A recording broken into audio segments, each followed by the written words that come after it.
الحمد لله نحمده ونستعينه ونستغفره ونؤمن به ونتوكل عليه ونعوذ بالله من شرور أنفسنا ومن سيئات أعمالنا من يهده الله فلا مضل له ومن يضلله فلا هادي له ونشهد أن لا إله إلا الله ونشهد أن محمدًا عبده ورسوله أما بعد فقد قال الله تبارك وتعالى في القرآن المجيد والفرقان الحميد أعوذ بالله من الشيطان الرجيم بسم الله الرحمن الرحيم اقرأ باسم ربك الذي خلق الإنسان من علق وقال النبي صلى الله عليه وسلم أنتم أعلم بأمور دنياكم أو كما قال النبي صلى الله عليه وسلم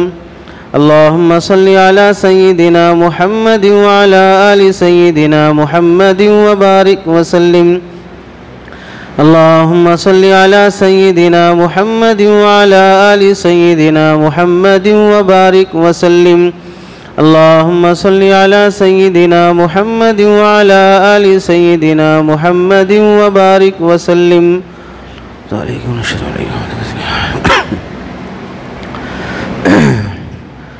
میرے محترم عزیزوں، بزرگوں اور دوستوں، قرآن مجید کی آیت اور حدیث پاک کی روشنی میں آپ حضرات کے سامنے جو بات عرض کرنی ہے وہ ہے اسلام میں عصری علوم حاصل کرنے کی اہمیت۔ ایک ہے قرآن حدیث کا علم جو علم کا حقیقی مصداق ہے، اور جو قرآن حدیث میں فضائل صراحت کے ساتھ ثابت ہیں وہ قرآن حدیث کا علم حاصل کرنے پر ہیں۔ اس کے علاوہ دنیا کا علم جسے ہم کہتے ہیں ڈاکٹر بننا، انجینئر بننا، لائر بننا، جج بننا، دیگر دنیا کے دوسرے شعبوں میں حصہ لینا، IAS بننا، IPS میں حصہ لینا، جو کچھ بھی دنیا کے شعبے کہلاتے ہیں وہ تمام شعبوں کا علم حاصل کرنا، اس کی دین و شریعت میں اہمیت اور فضیلت کیا ہے؟ قرآن مجید کی آیت میں اللہ رب العزت ارشاد فرماتے ہیں اقرأ باسم ربک الذی خلق، پڑھو اس رب کے نام سے جس نے تمہیں پیدا کیا ہے۔ خلق الانسان من علق، انسان کو خون کے ایک لوتھڑے سے پیدا کیا ہے۔ حضرت مولانا علی میاں ندوی رحمۃ اللہ علیہ فرماتے ہیں اس امت پر سب سے پہلی وحی جو نازل ہوئی ہے وہ یہ 5 آیتیں ہیں سورہ علق کی۔ اللہ نے سب سے پہلے سورہ فاتحہ نازل نہیں کیا، سب سے پہلے نماز فرض نہیں کیا، سب سے پہلے اللہ تعالیٰ نے مومن اور مسلمان ہونا، ایمان لانے کا حکم نہیں دیا، سب سے پہلے زکوٰۃ ادا کرنے کا حکم نہیں دیا، ارکان اسلام میں سے کوئی رکن پر مشتمل آیت اللہ نے نہیں اتاری، بلکہ اللہ تعالیٰ نے سب سے پہلی آیت جو نازل فرمائی وہ پڑھنے لکھنے سے متعلق ہے۔ اس سے خود اندازہ کر لو جس نبی کو نبی بناتے وقت اللہ تعالیٰ کی طرف سے سب سے پہلا میسیج اور پیغام جو مل رہا ہے وہ ہے پڑھنے لکھنے کا۔ جس امت کو سب سے پہلا حکم اور سب سے پہلی وحی پڑھنے لکھنے کی دی جا رہی ہو تو وہ امت جاہل اور ان پڑھ کیسے رہ سکتی ہے؟ تمہاری قرآن میں تمہارے نبی پر سب سے پہلی آیت اور سب سے پہلا حکم اور میسیج اللہ تعالیٰ پڑھنے لکھنے کا دے رہے ہیں، اور اس کے بعد تقریباً 2 سال تک اللہ کے نبی علیہ السلام پر کوئی وحی نازل نہیں ہو رہی ہے، تو جس امت میں پڑھنے لکھنے کی اتنی اہمیت ہو وہ امت ان پڑھ اور جاہل نہیں رہ سکتی ہے۔ اللہ نے پہلی آیت میں فرمایا اقرأ باسم ربک الذی خلق، جس رب نے تمہیں پیدا کیا ہے اس کے نام سے پڑھو۔ اس میں اللہ خالق ہے، بندہ مخلوق ہے۔ خلق اور مخلوق کی اس نسبت کی وجہ سے اللہ ہی معبود ہیں، اللہ ہی ہمارے رب اور خدا ہیں، یہ عقیدہ سمجھایا گیا۔ اس کے بعد دوسری بات جو سمجھائی گئی، خلق الانسان من علق، انسان کو اللہ نے پیدا کیا ہے خون کے لوتھڑے سے۔ اب جب شادی کے بعد میاں بیوی ملتے ہیں، ایک دوسرے کا مادہ منتقل ہوتا ہے، وہی ناپاک پانی خون بنتا ہے، اسی سے گوشت بنتا ہے، اسی سے ہڈیاں بنتی ہیں، اسی سے آنکھ ناک کان بنتے ہیں، اسی سے پورا انسان بنتا ہے۔ اللہ تعالیٰ سب سے پہلی وحی میں انسان کی پیدائش کا ذکر کرنے کی مصلحت کیا ہے؟ علماء یہاں لکھتے ہیں کہ اس دوسری آیت سے اللہ تعالیٰ پورا علم حیاتیات، علم جنینیات یعنی ڈاکٹری کا علم، طب کا علم، جس کے ذریعے سے بچہ ماں کے پیٹ میں کیسے کروٹ لے رہا ہے، ہارٹ بیٹ چل رہی نہیں چل رہی ہے، ابھی جان آئی نہیں آئی ہے، بچے کو اندر کچھ اچھا خراب ہو رہا ہے، اس کی اسکیننگ نکالنا ہے، اس کا علاج کرنا ہے، جو کچھ بھی فن اللہ تعالیٰ انسانوں کو دیے ہیں وہ سارا کا سارا اس دوسری آیت میں اللہ نے ذکر کر دیا۔ حدیث پاک میں اللہ کے نبی علیہ السلام فرماتے ہیں، من استطاع منکم ان ينفع اخاه فلينفع، تم میں سے جو آدمی اس بات کی طاقت رکھتا ہے کہ وہ اپنے دوسرے مسلمان بھائیوں کو فائدہ پہنچائے تو اسے چاہیے کہ دوسروں کو فائدہ پہنچانا چاہیے۔ آپ کو اللہ نے کمپیوٹر چلانے کا، کمپیوٹر بنانے کا، ریپیئر کرنے کا فن دیا ہے، اسے مارکیٹ میں لاؤ اور دوسروں کو فائدہ پہنچاؤ۔ کپڑے سینے کا فن دیا ہے، مارکیٹ میں لاؤ اور اچھے کپڑے سیو، ڈیزائن کے سیو، خوشنما سیو۔ پکانے کا فن دیا ہے، اچھا لذیذ مزیدار پکاؤ۔ گھر بنانے کا فن دیا ہے، بہترین تعمیر کرو۔ گاڑی بنانے کا فن دیا ہے، بہترین گاڑیاں بناؤ، بہترین گاڑیاں ریپیئر کرو۔ جو فن ایسا ہے جس سے پبلک کی سیوا ہو سکتی ہے، اس فن کے ذریعے سے، اس ہنر کے ذریعے سے انسانوں کی خدمت کرنا اس حدیث کی روشنی میں ثواب اور عبادت کا کام ہے۔ صبح سے شام تک کوئی آدمی سائیکل اور گاڑی کی پنچر ڈال رہا ہے، اس واسطے کہ یہ گاڑی پہ آنے جانے والا اپنی نوکری اور کمائی کے لیے جا رہا ہے، جائے گا، کمائے گا، بیوی بچوں کو پالے گا، حقوق ادا کرے گا، عزت سے جیے گا۔ جب اس کی گاڑی کی میں خدمت کروں گا تو میرا گھر بھی چلے گا۔ وہ اگرچہ کہ سڑک پہ بیٹھ کے صبح سے شام تک پنچر ڈال رہا ہے، لیکن وہ عبادت کر رہا ہے، اسے ثواب مل رہا ہے۔ صبح سے شام تک وہ 100 روپے 1000 روپے کما کے آیا، 1000 روپے کمانے کے ساتھ ساتھ اللہ اس کے نامہ اعمال میں 1000 نیکیاں بھی لکھتے ہیں، کیونکہ اس نے حق ادا کرنے کی نیت سے، بچوں کو پالنے کی نیت سے، بیوی کا حق ادا کرنے کی نیت سے کمایا ہے۔ سڑک پہ بیٹھا ہے، وہ لوگوں کے سامنے ہاتھ نہیں پھیلایا، لوگوں پہ اور سماج پہ بوجھ نہیں بنا۔ اللہ جتنی طاقت دیا اپنے فن سے کما کر خود بھی کھاؤں گا، دوسروں کو کھلاؤں گا، اس نیت سے اللہ نے جس کو جو ہنر دیا ہے اس ہنر کا استعمال کرتا ہے تو اللہ اسے ثواب دیتے ہیں۔ دوسری حدیث میں اللہ کے نبی علیہ السلام فرماتے ہیں، ان اللہ یحب المؤمن المحترف، اللہ تعالیٰ جس طرح نمازی بندے کو پسند کرتے ہیں، روزے دار کو پسند کرتے ہیں، صدقہ کرنے والے کو پسند کرتے ہیں، اچھے اخلاق والے مومن کو پسند کرتے ہیں، جو مومن کوئی نہ کوئی ہنر سیکھتا ہے، کوئی نہ کوئی پیشہ سیکھتا ہے، ایسے پیشہ ور مومن کو بھی اللہ پسند کرتے ہیں۔ تمہارے ہاتھ میں کام ہے، کوئی بھی ہنر ہو، تم مارکیٹ میں جا کر اپنے ہنر سے کما سکتے ہو، ایسے اپنے ہنر کے ذریعے سے کمانے والے مومن کو اللہ پسند فرماتے ہیں۔ تیسری حدیث میں اللہ کے نبی علیہ السلام فرماتے ہیں، تعلموا هذه النجوم تہتدون به فی ظلمات البر والبحر، ستاروں کا علم سیکھو، ستاروں کا علم سیکھو۔ پہلے زمانے میں ستارے دیکھ کر لوگ ملکوں کا راستہ معلوم کرتے تھے، یہ ستارہ ادھر جا رہا ہے تو یہ ملک ادھر ہوگا، یہ راستہ ادھر ہوگا۔ تو اللہ کے نبی فرماتے ہیں، زمین پہ رہ کر ستاروں کے ذریعے سے تمہیں اگر راستوں کا پتہ چلتا ہو تو پھر ستاروں کا علم سیکھو، تاکہ تم خشکی میں بھی اور سمندر میں بھی اپنی منزل تک پہنچنے کے لیے ان ستاروں کے ذریعے سے تم راستہ تلاش کر سکو۔ اب بتاؤ، جب یہ نئی ٹیکنالوجی نہیں تھی، حضور پاک صلی اللہ علیہ وسلم کے زمانے سے پہلے دنیا میں جہاز تھے نہیں تھے؟ بھائی سب سے پہلا جہاز تو حضرت نوح علیہ السلام بنائے ہیں، نبی نے جہاز بنایا ہے۔ تو کاریگری کا کام، لکڑی کا کاروبار، جو اس بستی میں زیادہ لکڑی کا کاروبار چلتا ہے، تو یہ سب سے پہلا فن اور ہنر حضرت نوح علیہ السلام کا ہے۔ اب اس زمانے میں جب جہاز بنا، سمندر میں جہاز کدھر جانا ہے، انڈیا کدھر آتا، امریکہ کدھر آتا، مدینہ کدھر آتا، مکہ کدھر آتا، یمن کدھر آتا، جہاز میں سے ہم راستہ کیسے تلاش کریں گے؟ آج تو جہاز میں پورا میٹر لگا رہتا ہے، اس میں پورا میپ دکھاتا ہے کدھر سے جانا ہے۔ اس زمانے میں تو کوئی میپ نہیں ہے، پھر بھی لوگ کیسے سمندر کے راستے سے منزل تک پہنچتے تھے؟ وہ ستاروں کے علم سے پہنچتے تھے۔ زمین پر رہ کر انسان کی اتنی نگاہ تھی کہ وہ ستاروں کے ذریعے سے منزل کا پتہ لگا لیتا تھا۔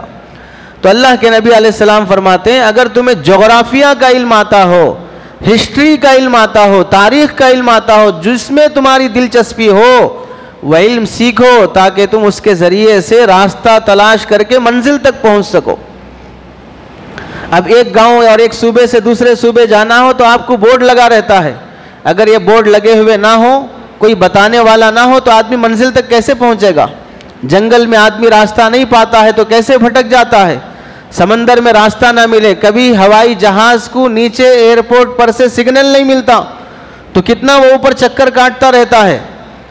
اس زمانے میں نہ کوئی سگنل ہے، نہ کوئی میٹر ہے، نہ کوئی دکھانے والا ہے، پھر بھی لوگ منزل تک پہنچتے تھے ان ستاروں کے علم کے ذریعے سے۔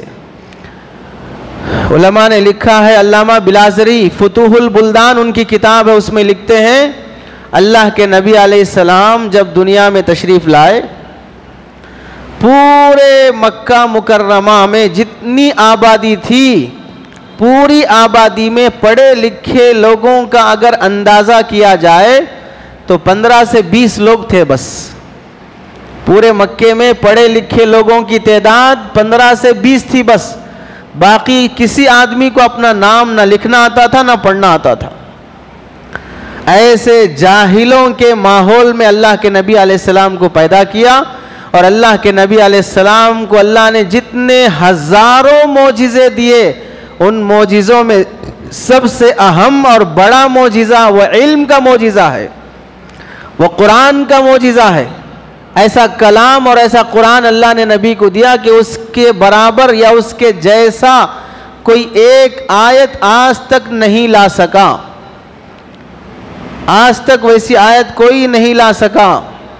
بہت سے پیدا ہو گئے، وسیم رضوی جیسے خبیث پیدا کرنے کی کوشش، بنانے کی کوشش کر کے، لیکن ایک بھی کوئی مائے کا لال جو اپنی ماں کا دودھ پیا ہو ایک آیت بھی نہیں بنا سکا، اگرچہ کہ وہ ادھر سے کاٹ کے چوری کر کے بنا لیا ہوں، بنانے کے بعد اسے خود شرم آتی ہے میں کیسا بنایا ہوں۔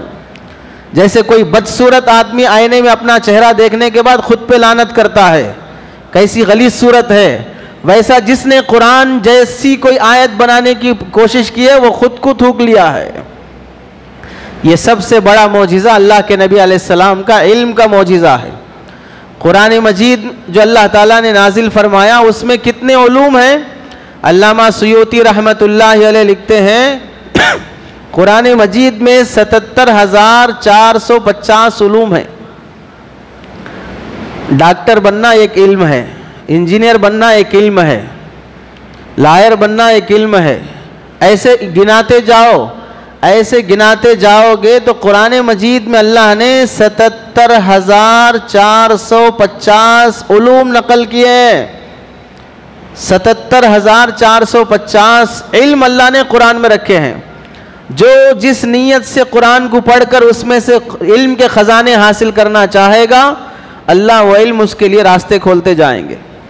قرآن پڑھ کر کئی لوگ سائنسدان بنے ہیں، قرآن پڑھ کر کئی لوگ آسمان اور چاند ستاروں تک پہنچنے کی کوشش کیے ہیں، قرآن پڑھ کر کئی لوگ سمندر کی گہرائیوں تک پہنچے ہیں، قرآن پڑھ کر وہ سمندر جس کا ایک حصہ کھارا دوسرا حصہ میٹھا، ایک کا پانی کالے رنگ کا ایک کا پیلے رنگ کا، اس پانی کے درمیان میں دو سمندر جس کے درمیان میں اللہ نے کوئی راستہ اور آڑ نہیں بنائی، اس کی تلاش اسی قرآن پڑھ کر ہوئی ہے۔ حضرت نوح علیہ السلام کی کشتی کی تلاش قرآن پڑھ کر ہوئی ہے۔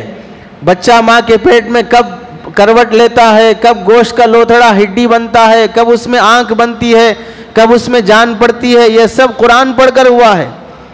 اللہ تعالیٰ نے قرآن میں 77,450 علوم نقل کیے ہیں۔ جو جس نیت سے قرآن کو پڑھے گا اسے اللہ تعالیٰ اس علم سے نوازیں گے۔ راحت اور سکون حاصل کرنے کے لیے قرآن پڑھو، آدھا گھنٹہ سکون ملے گا۔ اگر کوئی مسئلہ تلاش کرنے کی نیت سے پڑھو، مسئلہ مل جائے گا۔ جس جذبے سے پڑھو گے اللہ تعالیٰ، بلکہ جو جاہل باطل گمراہ قسم کے فرقے ہیں قرآن کے ذریعے سے لوگوں کو گمراہ کر رہے ہیں، ان کو بھی قرآن سے ہی راستہ مل رہا ہے۔ غلط راستہ بھی کوئی دکھاتا ہے تو وہ بھی قرآن سے ہی دکھا رہا ہے۔ غلط راستے پہ اگر کوئی لے جا رہا ہے وہ بھی قرآن سے لے، تو غلط راستے پہ لے جانے والوں کو جب قرآن سے رہبری مل جاتی ہے تو سیدھے راستے پہ چلنے والوں کے لیے کیوں رہبری نہیں ملے گی؟ وہ تو نازل ہی ہوا ہے سیدھے راستے پر لے جانے کے لیے، ہدایت کا راستہ دکھانے کے لیے۔ اللہ کے نبی علیہ السلام قرآن مجید میں ایک آیت 6ویں پارے میں اللہ نے نازل فرمائی۔ پہلے زمانے میں شکار کرنے کے لیے لوگ کتے کو سجھاتے تھے شکار کیسے کرنا ہے، جیسے آج کل پولیس میں کتے کو جاسوس بناتے ہیں، کسی کا کپڑا سنگھا دیا، اب اس کے بعد یہ آدمی کہاں ہے تلاش کرو، تو کتا جاتے ہوئے اس بو کو سونگھ کر اس آدمی تک پہنچے گا اگرچہ وہ قبر میں دفن ہو چکا ہو۔ تو کتے کے اندر سونگھنے کی جو مہارت آئی ہے وہ ٹریننگ سے آئی ہے، سکھانے کے بعد آئی ہے، ورنہ سونگھنے کی صلاحیت اللہ نے کتے کے اندر سے زیادہ چونٹی کے اندر رکھی ہے، جس طرح دیکھنے کی صلاحیت اللہ نے سب سے زیادہ چیل کے اندر رکھی ہے۔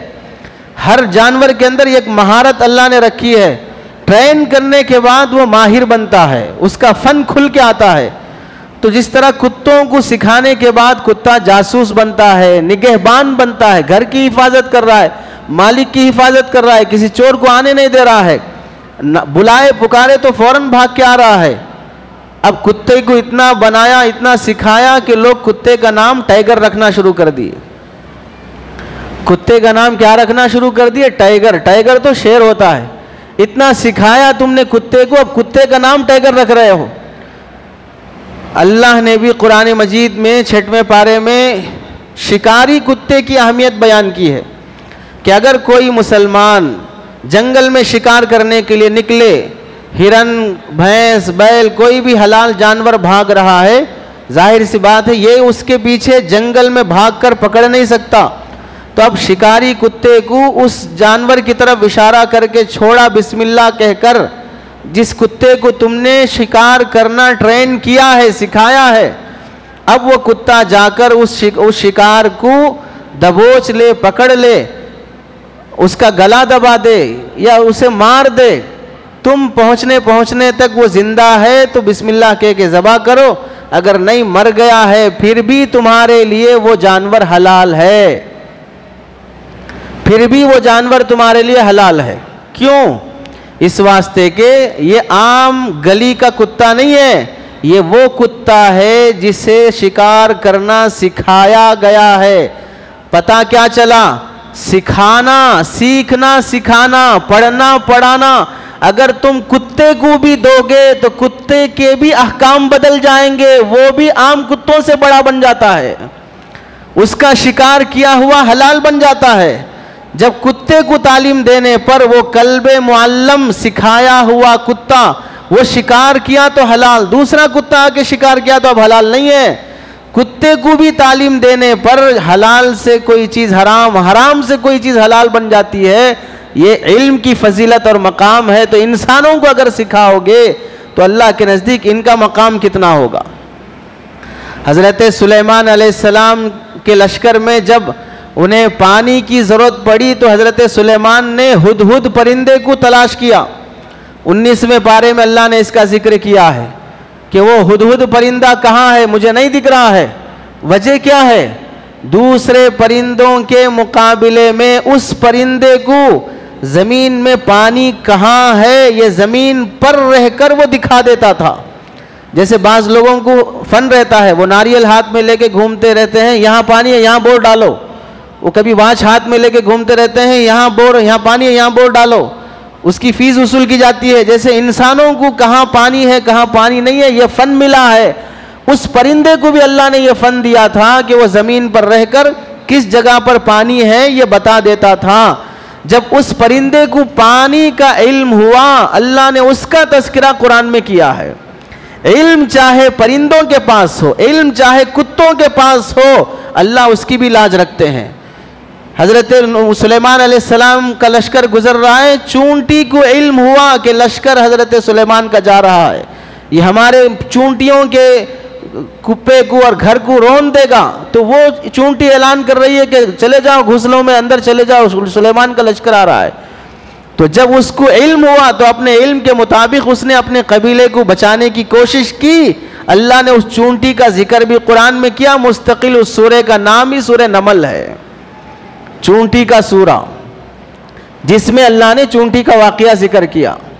کیا پتا چلا؟ علم جس کو دو گے اس کا مقام بڑھ جاتا ہے، جس کو بھی تم سکھاؤ گے۔ کون سا علم؟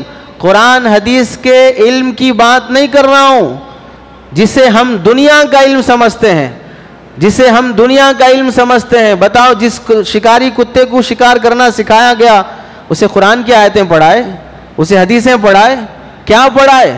شکار کیسے کرنا چاہیے یہ سکھایا گیا ہے۔ حدود کو کیا علم تھا؟ پانی کہاں ہے وہ علم تھا۔ قرآن کی کون سی آیت کہاں ہے اسے بلا کے پوچھ رہے ہیں۔ قرآن حدود کوئی حافظ قرآن نہیں تھا، کوئی عالم دین نہیں تھا۔ دنیا کا علم جسے ہم دنیا سمجھ کر چھوڑ دیتے ہیں، اس علم کے بارے میں بات کی جا رہی ہے۔ آگے اللہ کے نبی علیہ السلام غزوہ بدر کے موقع پر 70 غیر مسلم کافر قیدی بن کر آئے۔ ان کے بارے میں یہ مشورہ ہوا کہ پیسے لے کر ان کو چھوڑ دو۔ جو قیدی ایسے تھے پیسے نہیں دے سکتے تھے، اللہ کے نبی علیہ السلام نے ان سے فرمایا مدینے کے مسلمانوں کے 10 بچوں کو ایک قیدی عربی لینگویج سکھائے، لکھنا پڑھنا سکھائے۔ 10 بچے تمہارے پاس لکھنا پڑھنا سیکھ لیں گے تو پھر تم پیسے دینے کی ضرورت نہیں، ہم تم کو فری میں چھوڑ دیں گے۔ جیسے کسی مجرم کو جیل میں ڈال دیا گیا، اس کی 7 سال 5 سال کی سزا ہے، لیکن وہ مجرم بہت ٹیلنٹڈ ہے، ایجوکیٹڈ ہے، اس کو یہ آفر دیا گیا کہ تم 5 سال جیل میں رہنے کی ضرورت نہیں ہے، ہماری فلاں اسکول یا کالج چل رہی ہے اس میں تم لیکچر دو، 1 سال دو، 1 سال تم لیکچر پڑھاؤ فلاں کلاس کو فلاں بیچ کو، بعد میں ہم تمہاری 5 سال کی سزا معاف کر دیتے ہیں۔ ایسے اللہ کے نبی علیہ السلام نے غزوہ بدر کے قیدیوں سے فرمایا مسلمانوں کے 10 بچوں کو ایک قیدی لکھنا پڑھنا سکھائے گا تو ہم بغیر جرمانہ لیے کہ اسے چھوڑ دیں گے۔ کیا معلوم ہوا؟ چھوٹے بچوں کو تعلیم دینے کی اہمیت، چاہے وہ پڑھانے والا قیدی کیوں نہ ہو، لیکن اپنے بچوں کو پڑھاؤ۔ اور جب انہیں پڑھانا شروع کیا گیا تو انہی میں سے ایک صحابی ہیں حضرت زید بن ثابت رضی اللہ تعالیٰ عنہ، وہ ان بچوں میں سے تھے جو جنگ بدر کے قیدیوں سے پڑھنا لکھنا سیکھے تھے، اور اتنا پڑھنا لکھنا سیکھے کہ جب اللہ کے نبی علیہ السلام کے بعد حضرت ابوبکر کی زندگی میں حضرت عمر نے جب یہ فرمایا کہ قرآن جمع کرو، لکھنا کاغذ پر لکھنا سینوں میں محفوظ ہے لیکن کاغذ کی شکل میں لکھا ہوا نہیں تھا قرآن، تو حضرت عمر نے فرمایا یہ قرآن کاغذ کی شکل میں 1 پارہ 2 پارے کے حساب سے سب ایک جگہ کر دو۔ یہ کرنے کی ذمہ داری کس کو دی گئی؟ یہ حضرت زید بن ثابت کو۔ یہ کون ہے؟ انہی بدر کے قیدیوں سے سیکھے ہوئے طالب علم ہیں، جہاں قیدیوں سے لکھنا پڑھنا سیکھا تھا۔ اور اللہ کے نبی علیہ السلام کے زمانے میں دوسرے کنٹریز کے بادشاہوں کے خطوط آتے تھے، جیسے آج تیلگو ہے، انگریزی ہے، ہندی ہے، ویسے اس زمانے میں عبرانی زبان ہے، سریانی زبان ہے، دوسرے لینگویجز ہیں۔ وہ بادشاہ اپنی اپنی لینگویج میں خط لکھتے، یہاں مسلمانوں کو عربی آتی، دوسری لینگویج نہیں آتی ہے، تو اللہ کے نبی علیہ السلام نے ان سے فرمایا تم دوسری فلاں لینگویج سیکھ لو تاکہ ان کا خط پڑھنے ہمیں سہولت رہے، ان کو ان کی زبان میں جواب دینے کی ہمیں سہولت رہے۔ حضرت زید بن ثابت رضی اللہ تعالیٰ عنہ فرماتے ہیں 17 دن میں نے پوری لینگویج سیکھ لی۔ 17 دن میں پوری زبان سیکھ لی، اس میں میں خط پڑھتا بھی تھا اور خط لکھ کر بھی دیتا تھا۔ حضرت زبیر رضی اللہ تعالیٰ عنہ ایک صحابی ہیں، بزنس ان کا دل پسند اور محبوب پیشہ تھا بزنس کرنا۔ 100 غلام ان کے پاس تھے اور 100 غلاموں میں سے اکثر غلاموں کی زبان الگ، کوئی عربی بولتا ہے، کوئی ترکی بولتا ہے، کوئی فارسی بولتا ہے، کوئی عبرانی بولتا ہے، کوئی سریانی بولتا ہے، اس زمانے کی الگ الگ زبانیں ہیں۔ حضرت زبیر رضی اللہ عنہ کے 100 غلام جو بزنس میں لگا کے رکھے ہیں، 100 غلاموں کی زبان الگ الگ ہے، لیکن ہر غلام کو اس کی زبان میں بات کرتے، ہر غلام سے اس کی زبان میں بات کرتے، اس کی زبان میں حساب کتاب لیتے، صبح سے لے کر شام تک بزنس میں ایسے لگے رہتے۔ محدثین فرماتے ہیں حضرت زبیر رضی اللہ تعالیٰ عنہ کو اگر کوئی دیکھے گا 100 غلاموں کو بزنس میں لگا کر ہر دکان پر جا کر بزنس کا حساب کتاب دیکھتے ہوئے، اتنی دھن بزنس کی لگی ہے، انہیں دیکھ کر کوئی کہے گا تو یہی کہے گا کہ اس بندے کو اللہ کیا ہے نہیں معلوم، اتنا دنیا میں پڑا ہوا ہے، اتنا دنیا میں پڑا ہوا ہے، اللہ کیا ہے نہیں معلوم ہوگا، کب دیکھے 100 غلاموں کو لے کے بزنس کر رہا۔ کس کے بارے میں؟ صحابی کے بارے میں۔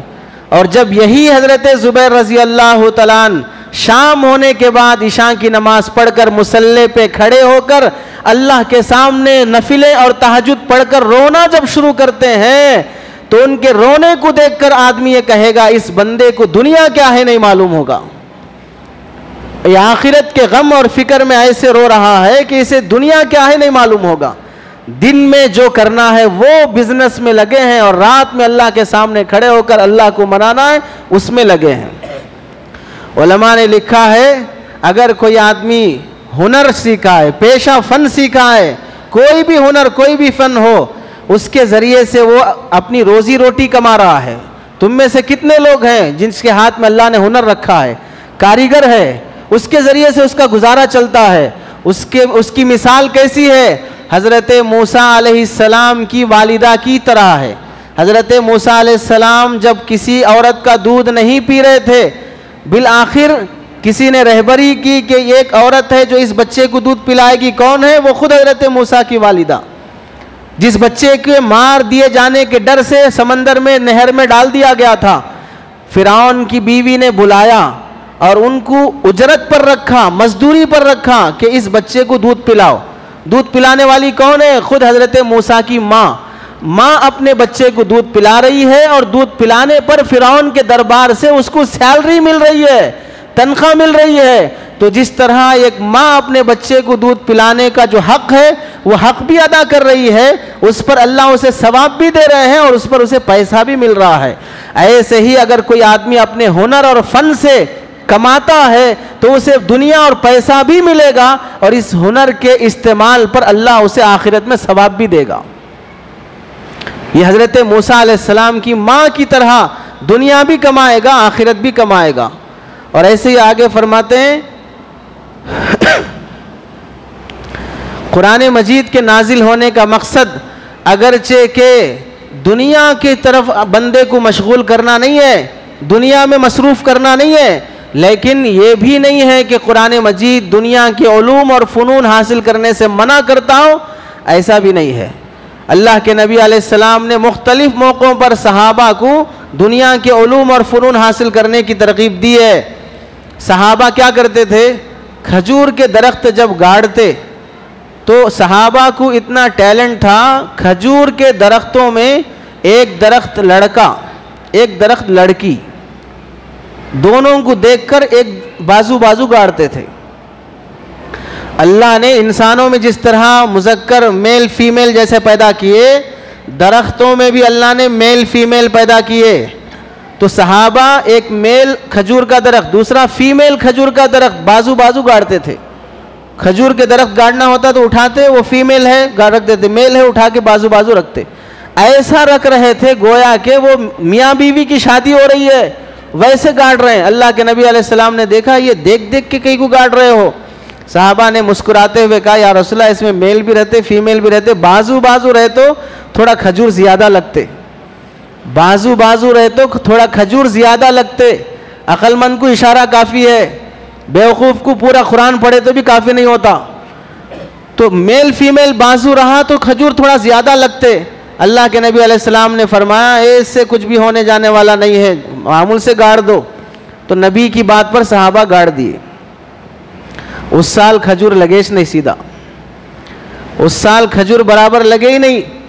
اللہ کے نبی نے پوچھا یہ کیا ہوا، کھجور جیسے موسم میں ہر موسم میں لگتے ہیں اس بار کیوں نہیں لگے؟ صحابہ نے کہا یا رسول اللہ آپ بولے تھے میل فیمیل کچھ بھی نہیں ہوتا، گاڑو بول کے ہم ویسا کیے لیکن نہیں آئے۔ تو اللہ کے نبی علیہ السلام نے فرمایا انتم عالم بامور دنیاکم، یہ دنیا کا کاروبار کون کیسا سیٹ کرنا، کس کو جوڑنا کیا ہے میرے کو اتنا نہیں معلوم ہوتا، تمہارے کو معلوم ہے نا تم کرو، تمہارے کو معلوم ہے نا تم کرو، ویسے ہی کرو۔ پھر صحابہ نے میل فیمیل کا بازو رکھ کر پھر گاڑنا شروع کیا، تو اس کے بعد پھر موسم کے پھل اچھے لگے۔ اس سے کیا معلوم ہوا، بعض دنیا کے علوم اور فنون کا بڑے سے بڑے آدمی کو بھی اگر علم نہیں ہے تو اس میں دخل نہیں دینا چاہیے۔ اللہ کے نبی علیہ السلام نے دخل نہیں دیا، اس کا علم نہیں تھا تو منع فرما دیا۔ جب معلوم ہو گیا کہ اس کا بھی اثر پڑتا ہے میل فیمیل کا، تو صحابہ سے کہا جیسے تم کرتے ہو تمہارا تجربہ ہے اس حساب سے کرو۔ مسلمانوں نے جب ان دنیا کے علوم سے سلطنت عثمانیہ کے زوال کے بعد سے جب مسلمان انگریزی اور دوسرے علوم کو چھوڑ دیا، ماہر ڈاکٹر بننے میں دلچسپی نہیں، لائر بننے میں دلچسپی نہیں، جج بننے میں دلچسپی نہیں، پائلٹ بننے میں دلچسپی نہیں، جرنلسٹ بننے میں دلچسپی نہیں، کوئی دنیا کا علم حاصل کرنے میں دلچسپی نہیں ہوئی، اس وقت سے مسلمان تنزلی کا شکار ہو گئے۔ مسلمانوں میں جو وہ طبقہ ہے جو قرآن حدیث کا علم رکھتا ہے، علماء ہیں، حفاظ ہیں، بڑے بڑے شیخ الحدیث ہیں، محدثین ہیں، یہ قرآن حدیث کے بڑے علوم پر فائز ہیں، لیکن بے وقوف قسم کے لوگ ان کو ایجوکیٹڈ سمجھتے ہی نہیں ہیں، تب سماج ان کو پڑھا لکھا سمجھتا ہی نہیں ہے۔ عظمت قدر کی بات تو الگ ہے، لیکن اگر کوئی پڑھا لکھا جس کی رائے، جس کی بول، جس کا کوئی مقدمہ یا جس کا کوئی میسیج مارکیٹ میں چلتا ہو، علماء حفاظ کو اتنی ویلیو نہیں دی جاتی ہے دنیا کے علم میں۔ اور جو لوگ دنیا کا علم حاصل کر رہے ہیں ان لوگوں کی مصیبت یہ ہے کہ وہ علم حاصل کرنے کے چکر میں اپنا ایمان محفوظ نہیں رکھ رہے ہیں۔ پڑھنا لکھنا جانتے ہیں تو اتنا پڑھ لکھ لیتے ہیں کہ قرآن حدیث پر ہی اعتراض کرتے ہیں، ایک تو ایک طرف ہیں، دوسرے طرف ہیں۔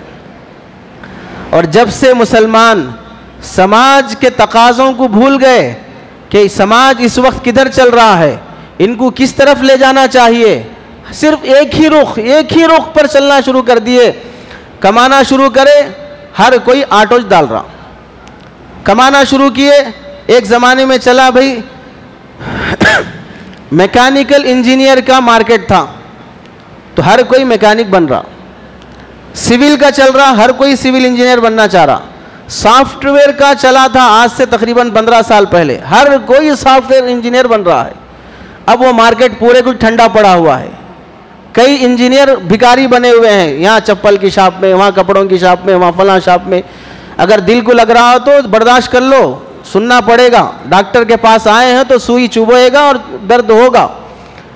مارکیٹ میں کمانا ہے تو اگر کوئی بھاگ رہا تو ایک ہی طرف بھاگ رہا ہے، جس کی ویلیو ہے، جس کی اہمیت ہے، جس طرف لوگ کم جاتے ہیں، سب ادھر جا رہے ہیں تو میں بھی ادھر جا رہا ہوں۔ بھائی ادھر منزل ہے نہیں ہے، بکریوں کا ریوڑ، ایک بکری کو بکریاں چرانے والا پکڑ کے لے جاتا ہے، پوری بکریاں ادھر ہی بھاگتی ہیں، ایسے ریوڑ کی طرح بھاگ رہے ہیں، جبکہ مارکیٹ میں اس کی ویلیو ہے۔ مجھے یہ سیکھنا چاہیے، اگر میں یہ پڑھوں گا تو میری ترقی ہوگی، اس کی کوئی سمجھ نہیں۔ اس واسطے آج مارکیٹ میں دیکھ لو، ڈاکٹر، انجینئر پہلے، وہ بھی سافٹ ویئر، ہارڈ ویئر نہیں، سول نہیں، میکینیکل نہیں، بہت سموتھ جانا چاہتے ہیں، سافٹ، بہت سموتھ رہنا چاہتے ہیں، کوئی ٹینشن نہیں لینا، کوئی پڑھنا نہیں، کوئی وقت دینا نہیں، ایسے انجینئر بن جائیں گے۔ کیوں بننا چاہ رہے ہیں صاحب؟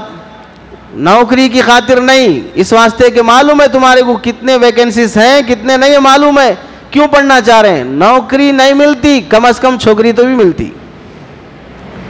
بچہ انجینئر ہے ہمارا، بچہ انجینئر ہمارا ہے بول کے بول لیتے پھرتے رہتا وہ باپ. اس واسطے باپ بھی وہی پڑھا رہا، بیٹا بھی وہی پڑھ رہا ہے. باقی اسے فیلڈ میں کیا ملے گا، کیا کمائے گا، دیکھ رہے ہیں 100 میں سے 5 لوگوں کو نوکری مل رہی، باقی 95 خالی ہیں، پھر بھی وہی فیلڈ میں جا رہے ہیں. جرنلسٹ بنو نہیں ہوگا، لائر بنو نہیں ہوگا، جج بنو نہیں ہوگا، IPS میں جاؤ نہیں ہوگا، سول سروسز میں جاؤ نہیں ہوگا. کیوں نہیں ہوگا؟ دماغ کھپانا پڑے گا، پڑھ نہیں سکتے. وہی چبوترے آباد کرو، کٹوں پہ بیٹھے رہو، 2 بجے تک فون استعمال کرتے رہو، لڑکیوں کو چھیڑتے رہو، کالج میں جا کے ہلہ کرتے رہو، غیر حاضر رہ کر بھی، آبسینٹ رہ کر بھی پیسہ کھلا کر اپنا حاضری دلاتے رہو، کاپی مار کے پاس ہوتے رہو، سب ہوتے رہو. اس کے بعد تمہیں فری میں حکومت مل جائے گی، باپ کی جاگیر ہے. ہندوستان کی سلطنت تمہیں اٹھا کے سیٹ دے دیں گے، تمہیں MLC کی سیٹ دے دیں گے، MLA کی دے دیں گے، کارپوریٹر کی دے دیں گے، سب تمہیں دے دیں گے. کیوں؟ یہ پیمپر ہے، چڈی ہے، یہ 100 میں 3 مل جاتے تمہارے کو.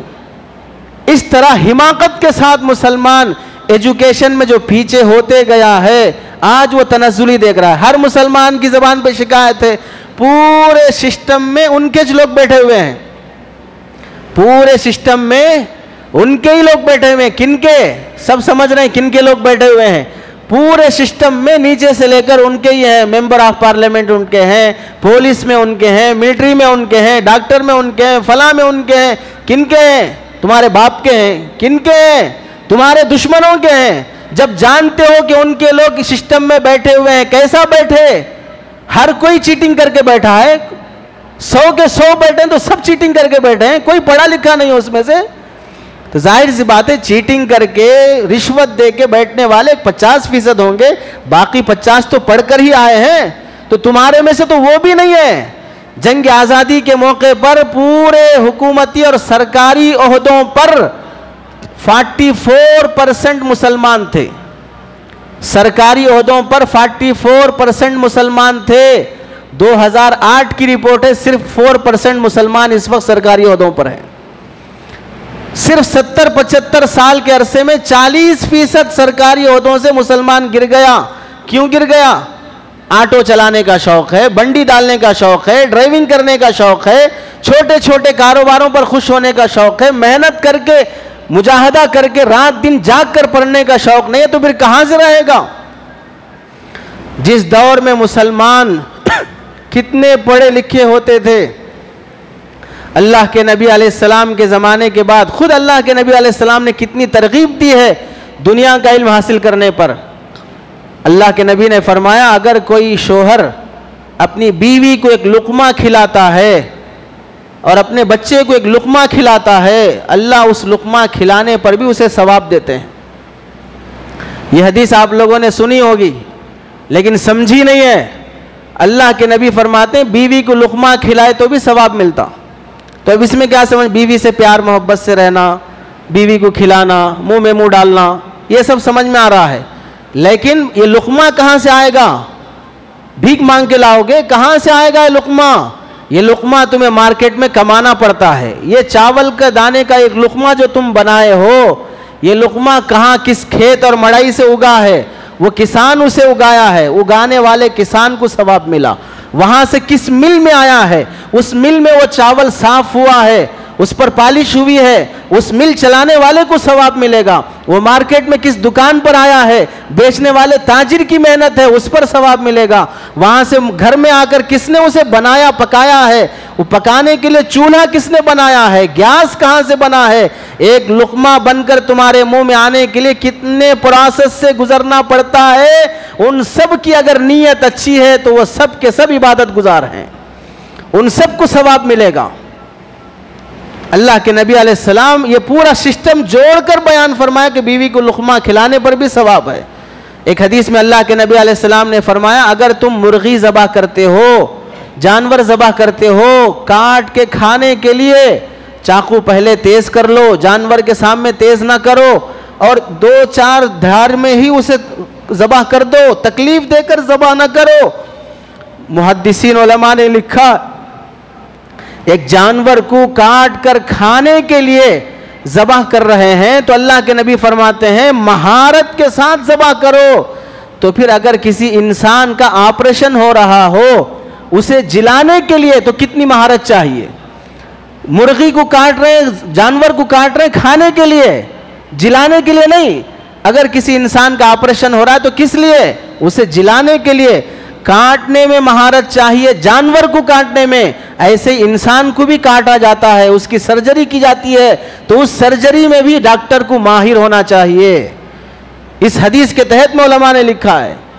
اللہ کے نبی علیہ السلام کے بیٹے حضرت ابراہیم رضی اللہ تعالیٰ عنہ کا جب انتقال ہوا, قبر میں دفنانے کے لیے گئے, مٹی ڈالی تو ایک طرف قبر کا سوراخ کھلا رہ گیا. اللہ کے نبی علیہ السلام نے دیکھ کر فرمایا قبر کے اس سوراخ کو بند کر دو. قبر بھی بناؤ تو اچھی بناؤ, قبر بھی بناؤ تو کیا فرمایا؟ اچھی بناؤ. اس سے آدمی کے دل کو اطمینان ہوتا ہے. اگر اللہ نے تمہیں جو بھی فن دیا ہے اس فن میں مہارت حاصل کرو. علماء لکھتے ہیں جب مردے کو دفن کی جانے والی قبر بھی ڈھنگ کی بنانا ہے تو پھر زندوں کے رہنے کا گھر کس ڈھنگ سے بنانا ہے. اس سے انجینئرنگ کا فن ملتا ہے کہ کتنا گارا ڈالنا, کتنا سیمنٹ ڈالنا, کتنے کنکر ڈالنا.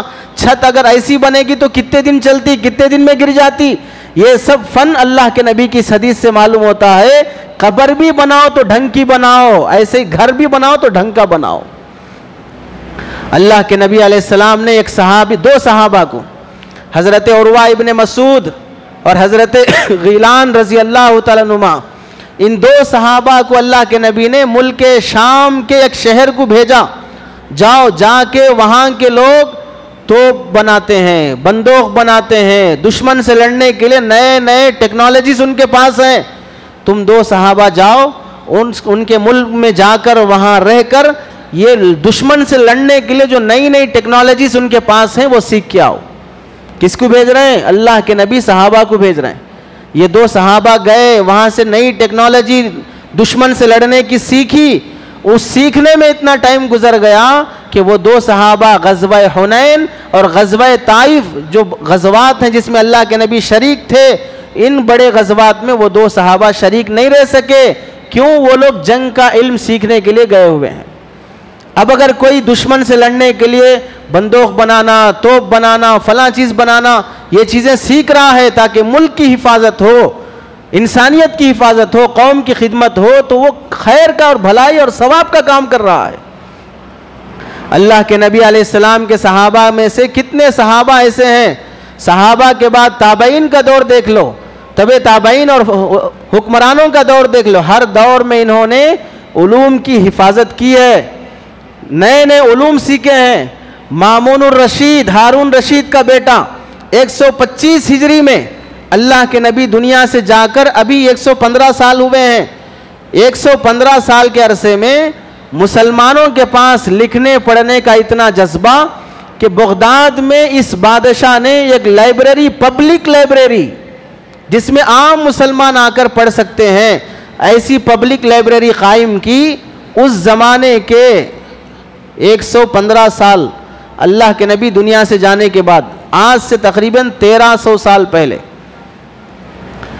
2 لاکھ روپے خرچ کر کے لائبریری قائم کی. وہ 2 لاکھ کا حساب علماء نے آج کے حساب سے لگایا تو 7 ملین سے زیادہ پیسہ خرچ کر کے مسلمان پبلک لائبریری قائم کر رہے ہیں. طرابلس مسلمانوں کا شہر ہے, 3 ملین خرچ کر کے وہاں پر مسلمانوں نے لائبریری قائم کی مسلمانوں کے لیے. یہ کب کی بات ہے؟ جس زمانے میں پورے یورپ میں عیسائیوں کے پاس, ان کے کلیساؤں میں رہنے والے پادریوں کے پاس, پورے یورپ میں پادریوں کے پاس 100 کتابیں بھی ان کی مذہب کی نہیں ہیں. 100 کتابیں بھی ان کی اپنی مذہب کی کتابیں نہیں ہیں. لیکن ادھر مسلمانوں کے پاس صرف مذہب کی نہیں, ٹیکنالوجی میں زمین کی پیداوار کی, ایگریکلچر کی اور فلاں کی جو علوم سماج میں چلتے ہیں وہ سب علوم کی کتابیں صرف اسپین میں سالانہ 80,000 کتابیں مسلمان لائبریری میں لا کر جمع کرتے تھے. سال میں 80,000 کتابیں مسلمان پبلک لائبریری میں لا کے جمع کر رہے ہیں, جبکہ عیسائی اور یہودیوں کے پاس کوئی کتاب ہی نہیں ہے. ایسا جذبہ تھا مسلمانوں کا.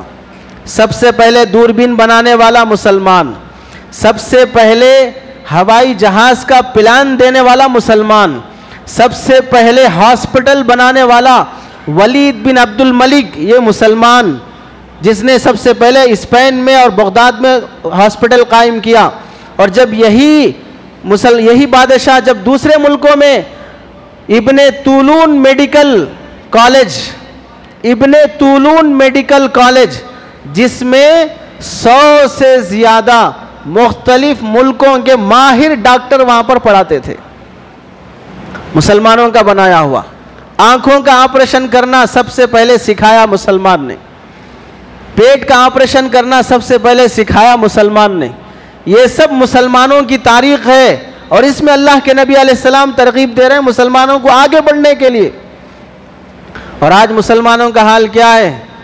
2006 میں منموہن سنگھ نے جب سروے رپورٹ جمع کی کہ کتنے قوم کس مذہب کے لوگ کتنا پڑھ رہے ہیں، تو اس میں مسلمانوں کا جو سروے رپورٹ آیا یہ تھا کہ مسلمانوں کے بچے پڑھنے لکھنے کے لحاظ سے دلت قوم کے بچوں سے بھی نیچے گرے ہوئے ہیں.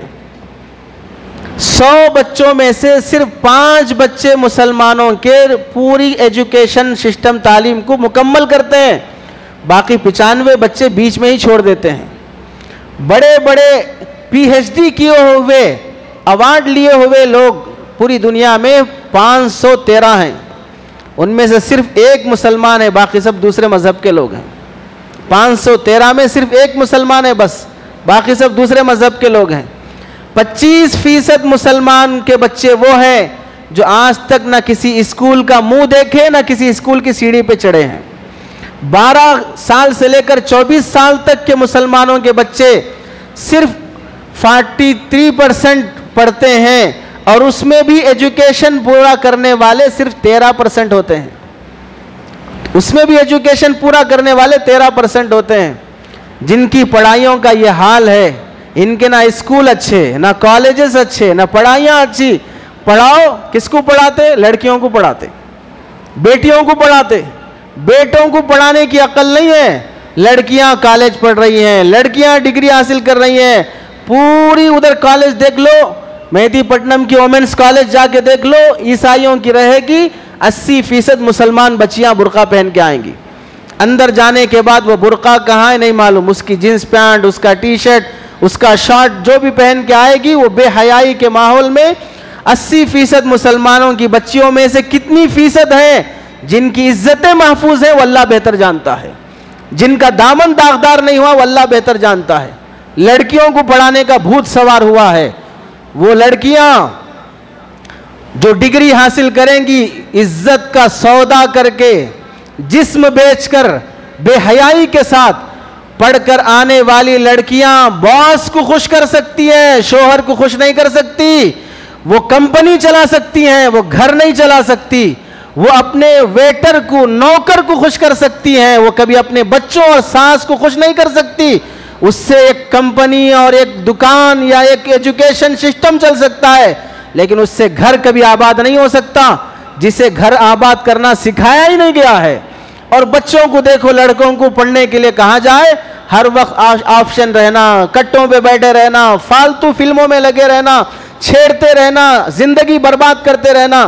اس واسطے پڑھے لکھے ہو کر بھی نہ کوئی جاب مل رہی، نہ کوئی ڈھنگ کا بزنس کر رہے، قرضوں میں ڈوبتے جا رہے. اور سماج میں جہیز لینے دینے کا بوجھ بھی کیوں ہے؟ لڑکیاں پڑھی لکھی ہیں، ہائی ایجوکیٹڈ ہیں، اس کے لیول کا مسلمان لڑکا نہیں مل رہا ہے. اس کے لیول کا مسلمان لڑکا نہیں مل رہا ہے. اب اس لڑکی کا دماغ اتنا خراب ہے کہ میں اتنا پڑھی لکھی ہوں اور میں میرے سے چھوٹے بے حیثیت آدمی سے نکاح کر لوں، راضی نہیں ہو رہی ہے. اب میرے لیول کے لڑکے سے نکاح کرنے کی تلاش میں، اگر وہ مسلمان نہیں ہے، غیر ہے، تو اس سے بھی نکاح کرنے تیار ہے. یہ بھی ایک سبب ہے مسلمان لڑکیاں غیروں سے نکاح کرنے کا، کہ مسلمان لڑکے جس لیول پر پڑھنا چاہیے تھا وہ نہیں پڑھ رہے. کیوں نہیں پڑھ رہے؟ وہ سب دنیا ہے صاحب، وہ سب دنیا ہے صاحب. اگر میں حافظ بنا، میں عالم بنا، اگر میں مدرسہ چلا رہا ہوں یا مدرسہ پڑھا ہوں، تو لوگ سمجھتے ہیں میں دین کا کام کر رہا ہوں. واقعتاً دین کا کام ہے، اس سے کوئی انکار نہیں ہے.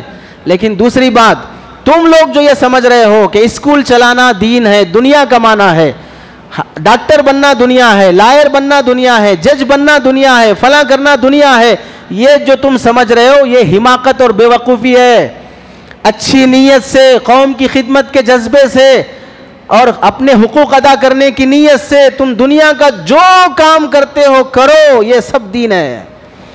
تم گاڑی چلانا سیکھ رہے ہو، تم ڈرائیونگ سے کر رہے ہو، تم کسی کے واچ مین بن رہے ہو، تم بنڈی ڈال رہے ہو، تم آٹو چلا رہے ہو، تم بڑے سے بڑے ایجوکیشن سسٹم کو سنبھال رہے ہو، کالج چلاتے ہو، اسکول چلاتے ہو، قوم کی خدمت کی نیت سے، اپنے حق ادا کرنے کی نیت سے۔ 500 بچے تمہارے اسکول میں پڑھتے ہیں، سب کو پڑھانے کی، قوم کی خدمت کی تمہاری نیت ہے، 500 بچوں کے پڑھنے کا ثواب تمہیں ملے گا۔ تم عبادت کر رہے ہو، تم نیکی کا کام کر رہے ہو، اسے دنیا نہ سمجھو۔ انجینئر بننا اچھی نیت کے ساتھ ہو تو پھر دنیا نہیں ہے، لائر بننا اچھی نیت کے ساتھ ہے تو دنیا نہیں ہے۔ جا کے دیکھ لو کورٹوں پہ، عدالتوں میں کتنے لائر ایسے ہیں جن کا ضمیر بک چکا ہے، جن کی زبان بک چکی ہے، اور کتنی مسلمان عورتیں ہیں جو ان لائروں کا بستر بن چکی ہیں، کتنے جج ایسے ہیں جن کا قلم اور انصاف فروخت ہو چکا، بک چکا ہے۔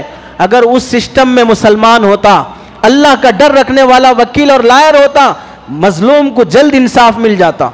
اس سسٹم میں اگر انصاف کرنے والا، اگر حق کے خاطر لڑنے والا وکیل ہوتا تو مظلوم بیوہ کی مدد کرتا، اس کی عزت کی حفاظت کے ساتھ۔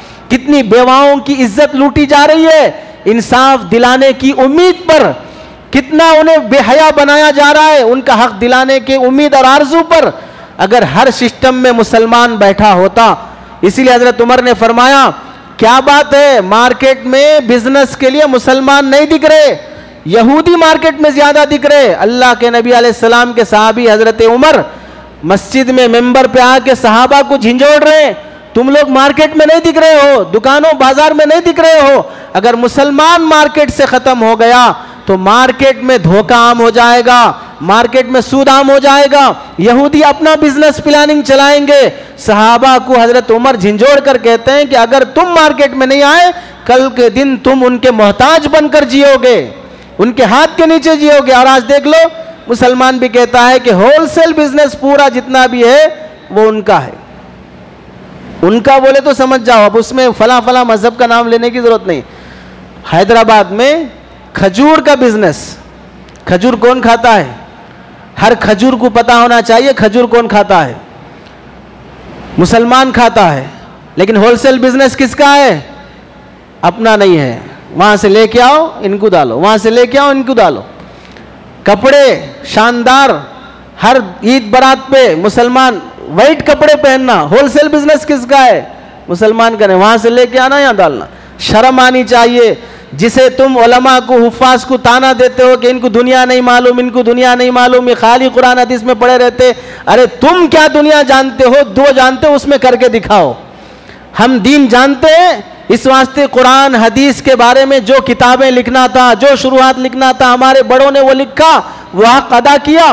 آزادی کے بعد مسلمانوں کے دین و ایمان کی حفاظت کے لیے مدرسے قائم کرنے کی ذمہ داری علماء نے لی، تو پوری دنیا کے کونے کونے میں اگر دین کی حفاظت ہو رہی ہے تو علماء سے ہو رہی ہے۔ اور تم دنیا کی باتیں کرتے ہو تو پھر دنیا میں آگے بڑھ کے دکھاؤ۔